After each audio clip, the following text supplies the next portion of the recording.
과거 대한민국의 뿌리가 되는 나라들은 왕권 국가였고 국가의 주체는 왕이었습니다. 그리하여 왕은 왕의 자리를 지키기 위해 스스로를 추켜 세우며 왕 자신을 제외한 모든 인간들과는 다른 존재임을 각인시키기 위해 많은 방법들을 고안하였습니다.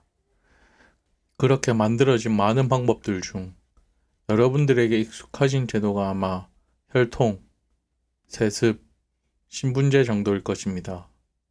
신하와 백성, 그리고 노예까지 생김새로 구분되지 않는 사람들을 차별하기 위한 혈통, 왕의 자리를 핏줄에게 물려주기 위한 세습, 그리고 자신의 자리를 더욱 공고히 하기 위한 신분제까지.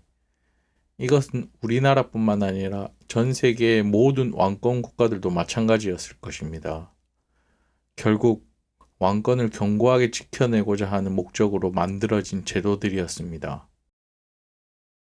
그리고 제도들이 만들어진 그 이후 제도는 제도의 목적을 충실히 이행하며 왕의 자리를 더욱 견고하게 만들었던 교두보 역할을 했다고 많이들 아시겠지만 사실 이건 완전히 틀린 이야기입니다. 당시 사회는 지금과는 달리 경쟁보다는 복종의 기본인 시대였습니다. 인간의 능력을 체계적으로 측정할 방법도 시스템도 없던 시절, 그런 세상에서 스스로가 능력을 증명해 왕의 자리를 꿰찬 초대왕들은 사실 여러분들이 상상하기 힘들 만큼 대단히 우수한 많은 능력을 가진 천재였을 가능성이 큽니다. 그렇게 많은 것들을 이뤄내고 갖가지 재능을 가진 천재였던 왕을 받들던 동시대의 신하 백성들은 그들 두 눈으로 확인된 능력을 가진 왕의 핏줄을 지켜내는 것이 번성한 나라를 만드는 첫 번째 방법이라고 생각했을 것입니다. 그리고 이것이 여러분들이 알고 있는 핏줄, 혈통을 유지한 이유이자 제도의 본 모습이었을 것입니다. 그리고 증명해낸 많은 능력을 가진 왕의 능력을 그대로 물려받은 확률이 가장 높은 직계를 진심으로 바랬을 것입니다. 그리하여 왕의 여자 또한 수많은 여자들을 대상으로 갖가지 방법들을 동원하여 검증 과정을 거쳤던 것 또한 왕의 후대가 왕 못지않은 능력을 가진 인물로 태어나 백성들을 보호해 주기를 간절히 바랬을 것입니다. 그만큼 왕의 여자라는 자리는 대단히 중요한 자리였고 그 자리에 적합한 인물을 찾아내기 위해 수많은 여자들을 검증하기를 반복했을 것입니다. 그렇게 증명된 왕과 검증된 왕비 사이에 사내 아이가 태어나면 그것은 곧 백성들을 위해 왕이 큰 일을 해줬다며 백성들도 환호했을 것입니다. 그들에게는 차후 나라를 온전히 물려줄 수 있는 새로운 인물의 등장은 곧 나라가 번성하고 안정되기 위한 가장 필요한 조건이라고 생각했을 것입니다.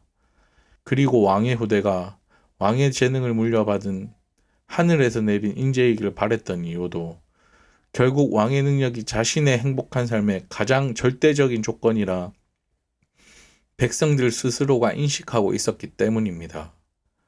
그렇게 왕의 후사를 만드는 일은 여러분들이 배우고 아시는 것처럼 권력자들의 권력 다툼만이라 생각하시는 것과는 달리 백성들도 왕의 많은 능력을 그대로 물려받은 후손이 태어나 나라를 더더욱 번성시키기를 백성들조차 간절히 원했을 가능성이 대단히 높습니다. 그리고 이것이 세습의 본 모습이었을 것입니다. 초창기 나라가 처음 만들어지기 전의 백성들은 자신의 목숨이 왔다 갔다 하는 절박하고 절망적인 상황이었을 것입니다. 그렇게 삶이 지치고 죽음을 목전에 둬도 이상하지 않을 때에 어떠한 한 인물이 나타나 나라를 만들어 모든 사람들을 자신의 나라에 귀속시키고 전쟁을 마저 끝내고 전쟁의 두려움에서 사람들을 보호해준 어떤 인물이 바로 초창기 왕이었을 것입니다.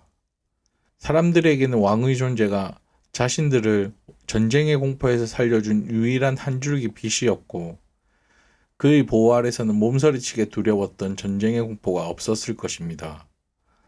나라라는 것은 그리고 왕이라는 것은 자신의 목숨을 구해줄 수 있는 유일한 안식처라고 생각했을 것이고 실제 그러했을 것입니다. 그렇게 나라라는 제도 안에서 안정되었고 백성들은 더 이상 죽음의 공포 없이 자신의 의식주만을 고민하며 살아갈 수 있었고 그 자체만으로도 행복이라고 믿었을 것입니다. 그들에게 왕은 곧 생명이자 행복이었던 것이었죠. 그렇게 왕의 재능이 그들을 지켜주었고 그리하여 백성들은 재능을 가진 왕의 안위가 곧 자신들의 생명과 직결됨을 본능적으로 느끼고 왕을 보호하고 보좌하고 도와줄 인물들의 신분을 세세하게 나눴던 것이 아마 여러분들이 알고 있는 신분제의 본 모습이었을 것입니다. 이렇듯 초창기 혈통, 세습, 신분제는 여러분들이 짐작하시는 바와는 달리 백성들도 그들의 행복을 위해 간절히 원했을 제도였을 수도 있다는 것을 아셔야 합니다. 그렇게 왕이 아닌 다른 인물의 등장을 두려워해 스스로 자유를 묻고 선택하지 못하는 삶을 만듦으로 해서 왕권을 보호하고 자신들의 행복의 원천이라고 생각했던 왕의 자리를 그 누구도 침범하지 못하도록 만들었던 제도들은 지금 현재의 시점으로 본다면 어리석다 느낄 수 있을 만큼 그 당시 사람들은 간절했을 것입니다. 그리고 그들이 어리석게만 보이신다면 제 이야기를 조금 더 들어주시길 권합니다. 대형남자였습니다.